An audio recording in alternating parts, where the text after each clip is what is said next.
Minority SC ST.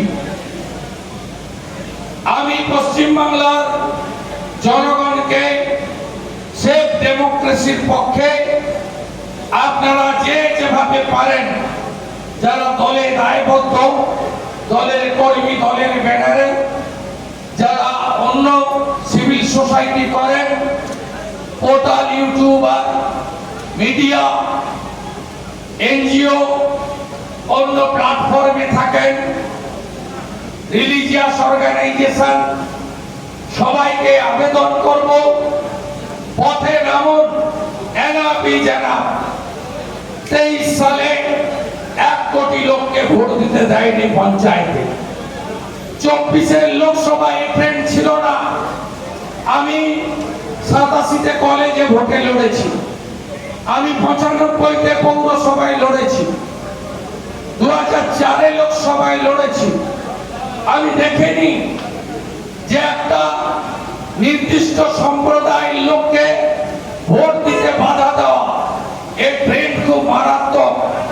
Doctor Shyamaprasad Mukherjee Bangla দিয়ে গেছিলেন ভারতে হিন্দুদের হোমল্যান্ড হিসেবে, আর হিঙ্গলগঞ্জ, সন্দেশখালী, ক্যানিং, ভাঙড়, ডায়মন্ড হারবার, ফলতা, হাড়োয়া, মিনাখা, বাদুড়িয়া, ইদাস, পাত্রসার, জয়পুর এবং উত্তরবঙ্গের দিনহাটা থেকে শীতলকুচি হিন্দুদেরকে ভোট দিতে আটকানো হচ্ছে। এ ভয়ঙ্কর ট্রেন্ড। 24-এর লোকসভা ভোটে ফার্স্ট দেখলাম আটকে দাও হিন্দুদের, যেন ভোট দিতে না পারে। এবারের বাই ইলেকশনে 2 লক্ষর বেশি ভোটারকে ভোট দিতে দেওয়া হয়নি। আপনি অপেক্ষা করুন। আমি কিন্তু গণতান্ত্রিক পথে সংবিধানের ভিতরে থেকে এবারের বাই ইলেকশন এবং লোকসভা ভোটে যে ভোটাররা ভোট দিতে পারেননি তাদের নিয়ে আন্দোলন সংগঠিত করবই রাজ্যে।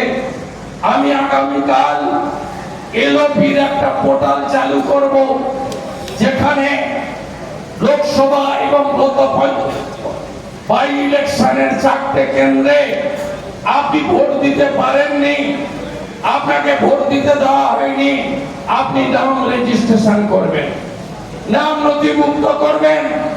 তারপরে আপনাদের নিয়ে সব সাংবিধানিক প্রতিষ্ঠানে পৌঁছে যাওয়া, প্রয়োজন হলে রাষ্ট্রপতি মহোদয়ের দৃষ্টি আকর্ষণ করে, প্রয়োজন হলে উচ্চ আদালত নয় উচ্চতর আদালতে গিয়ে বাবা সাহেব আম্বেদকর আপনাকে যে অধিকার দিয়েছেন সেই অধিকারকে প্রতিষ্ঠিত করার লড়াই আপনাদের বিরোধী দলনেতা শুরু করবে। আপনাদের সাহায্য দরকার। এ জিনিস মেনে নেওয়া যায় না। এক নতুন রোগ, নতুন ভাইরাস। হিন্দু হলেই ভোট দিতে দিবে না, আটকে দাও। এ জিনিস মানব না আমরা। 2, জনবিরোধী সরকার, চাকরি নেই, উল্টে ইলেকট্রিকের দাম বাড়ানো, রেজিস্ট্রেশনের ফি বৃদ্ধি করা, বাজারে দ্রব্যমূল্য চরমে, 12 টাকার আলু 35 টাকা। এত দাম খাবো কি? পিসিমণি যাবে কি? এত দাম খাবে কি? খাবো কি? মমতা যাবে কি? এত দাম খাবো কি? তৃণমূল যাবে কি? আমি 18 তারিখ আমার নির্বাচন কেন্দ্রে নন্দীগ্রামে জনবিরোধী সিদ্ধান্ত, গত 3 সপ্তাহে এই সরকার যা যা নিয়েছে তার বিরুদ্ধে পথে নেমে একটা মিছিল করছি। আপনারা যদি গোটা রাজ্যের মানুষ মনে করেন ওই মিছিল এবং ইস্যুকে ফলো করে রাজ্যের সর্বত্র আপনারাও আস্তে আস্তে পথে নামুন জনবিরোধী নীতির বিরুদ্ধে। আগামী 19 তারিখ থেকে রানাঘাট দক্ষিণ, রায়গঞ্জে যে ভোটাররা ভোট দিতে পারেননি, যাদের বাড়ি ভোটের দিন আগের দিন আক্রান্ত হয়েছে, তাদের কাছে বিরোধী দলনেতা